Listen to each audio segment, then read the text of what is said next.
Alright everyone, welcome back to another Commander Deck Tech video, and we have some new Commander options from Strixhaven. This one here caught my eye. I think they're all pretty cool.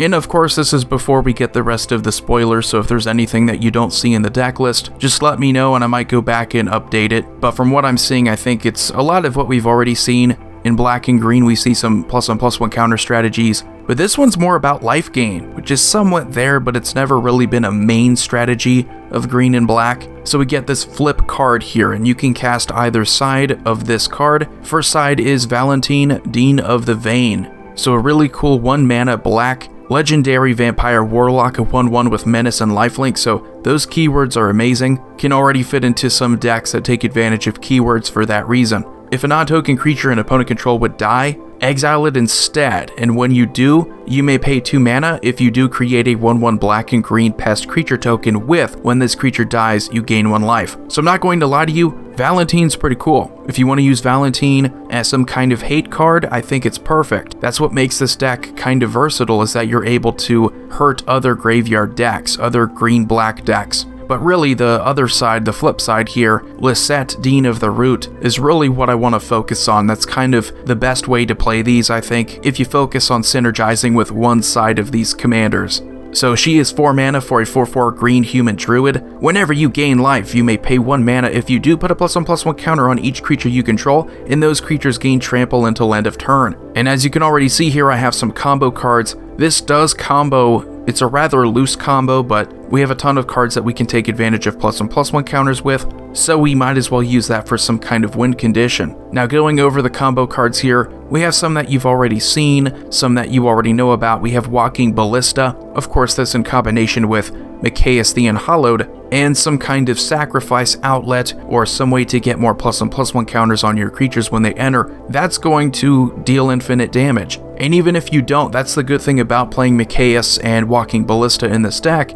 is that it's another way to synergize with +1/+1 counters. And we do have Essence Warden in here. This is going to be the loose combo, and how I define a loose combo, it's something that might be more involving than the average 2-card combo. It might require 3, 4, 5 cards in order to pull off, but it's a nice little thing that you're only really going to use your commander for, as opposed to other combos where it can be independent of your commander. So we have Essence Warden. We have some other cards in here like Leyline of Vitality, where whenever a creature enters the battlefield under your control, you gain a life. Essence Warden is fantastic because it's basically soul warded in green, and I always want a deck where I can fully take advantage of underrated cards, and I think Essence Warden is quite underrated. But we of course have Zulaport Cutthroat, and we have Blood Artist, so we have ways of gaining life. That's all that we really need.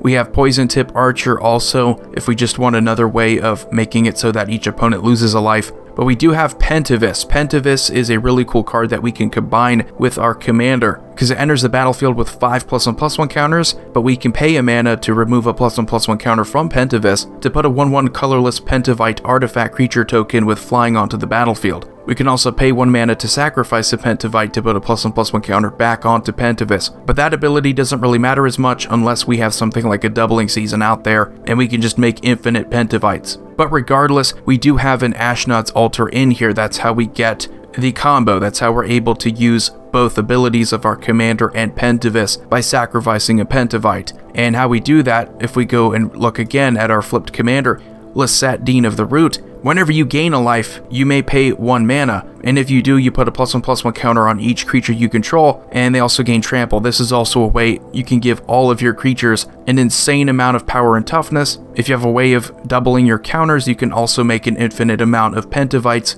that are massive and also have trample. But how we gain life is, again, through things like Blood Artist and Essence Warden, because we're able to then sacrifice and then create more and more of those Pentavites. We're able to then activate our commander's ability and get more +1/+1 counters, replacing the one you remove from Pentavis. So I hope I explained that well enough. So it's a loose combo. It's going to involve at least 3 cards outside of your commander. And then if you want to just go straight for the win, we have a Tooth and Nail, which I think is fantastic. Aside from just getting what we need there, we can get a Pentavis, Blood Artist, Essence Warden, and then try to go for that combo with Ashnod's Altar. So let's go over the first big part of the deck, which is counters. We have, this is ordered by mana cost, of course. We have Hardened Scales, If one or more +1/+1 counters would be placed on a creature you control, that many +1 instead. We have the Ozolith, only 1 mana, this card is so good. Whenever a creature you control leaves the battlefield, if it had counters on it, put those counters on the Ozolith, and then at the beginning of combat on your turn, if it has counters on it, you may move all of those counters from the Ozolith onto a target creature. We have Winding Constrictor, kind of like another Hardened Scales that has a drawback though if you get counters. You get that many +1, so hopefully you're not playing against Infect. We have Branching Evolution, kind of like a Doubling Season but just for counters on your creatures. We have Fertilid, a good +1/+1 counter creature because you can always just sit on it and pay 2 mana to then get a land. We have ways of putting more counters on it so we can keep getting more lands. We have Nissa, Voice of Zendikar, really in here because her -2 puts a +1/+1 counter on each creature we control.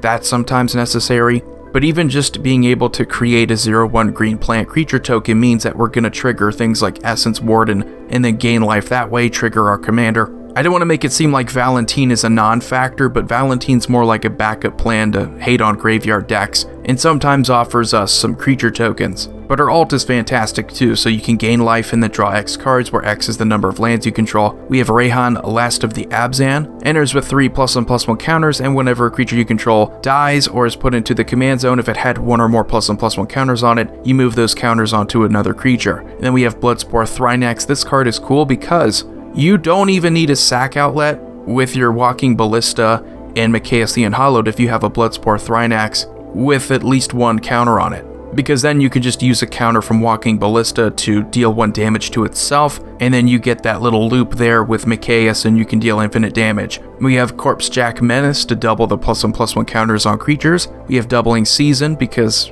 it's way OP in this deck. You get double the tokens as well. We have Mikaeus, of course. We have Vorinclex Monstrous Raider, pretty much just in here for another Branching Evolution ability. We don't really care about Infect, so it's really just in here to take advantage of our commander's ability to add even more +1/+1 counters. We also have Pentavis, as I just mentioned earlier. We have Lifeblood Hydra. Now we're talking about draw. We have plenty of draw in here. It enters the battlefield with X +1/+1 counters on it, and when it dies, you gain life and draw cards equal to its power, so you get a little bit of both. You get card draw and life gain. And then we have Nikara, Lair Scavenger. She has Menace, and she's one of those partner commanders, but we can't play the other one, so whenever another creature you control leaves the battlefield, if it had 1 or more counters on it, you draw a card and you lose a life. We have Raska Golgari Queen.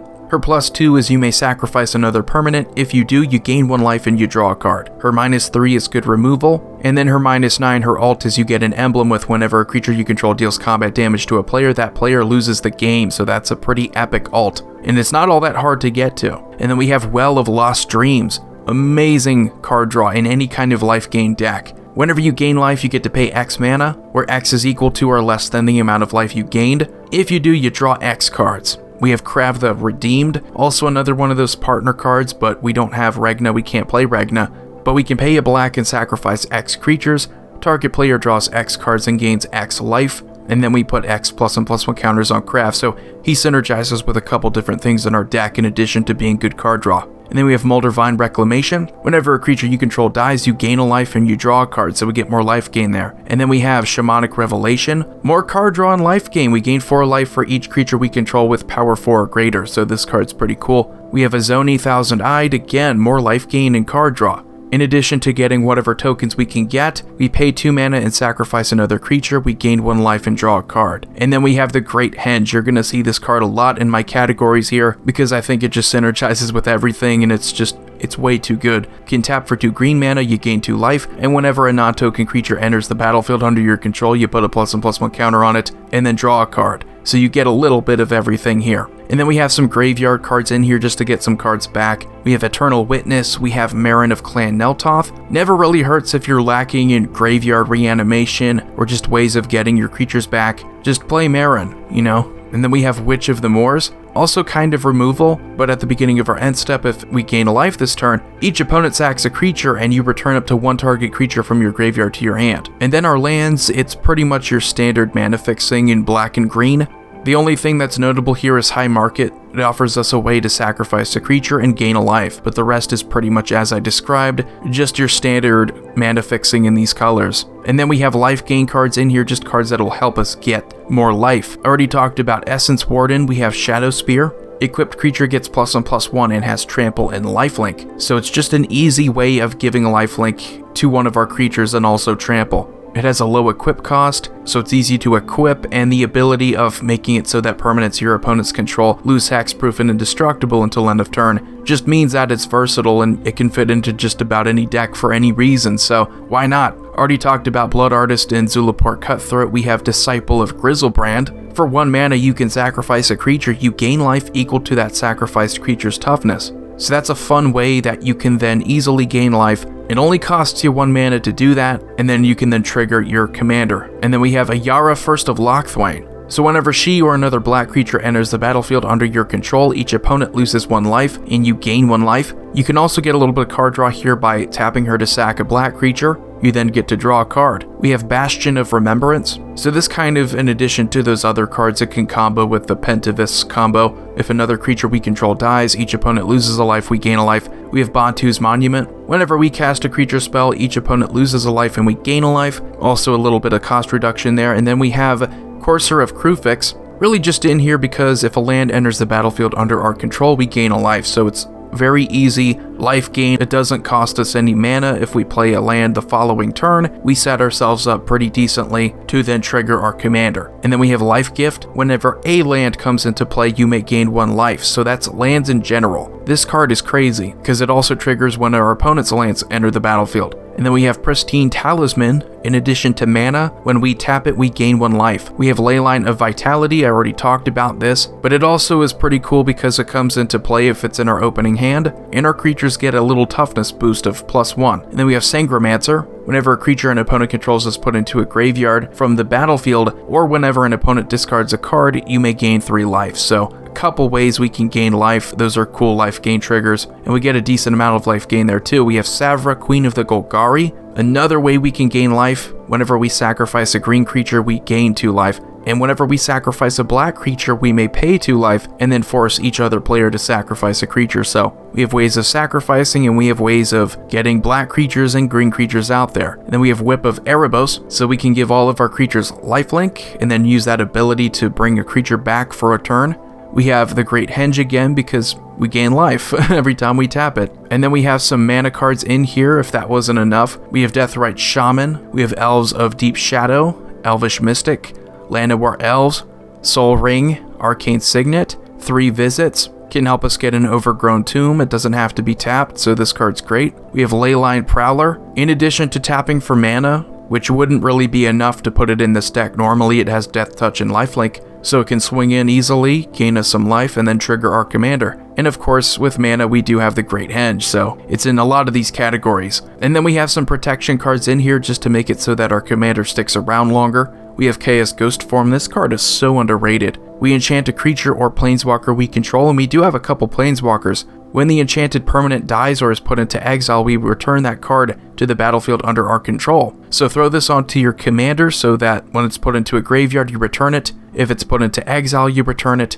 So at least allows your commander to endure 1 board wipe or 1 removal spell. And then we have Aspect of Mongoose. This is a card I've been throwing into a lot of green decks.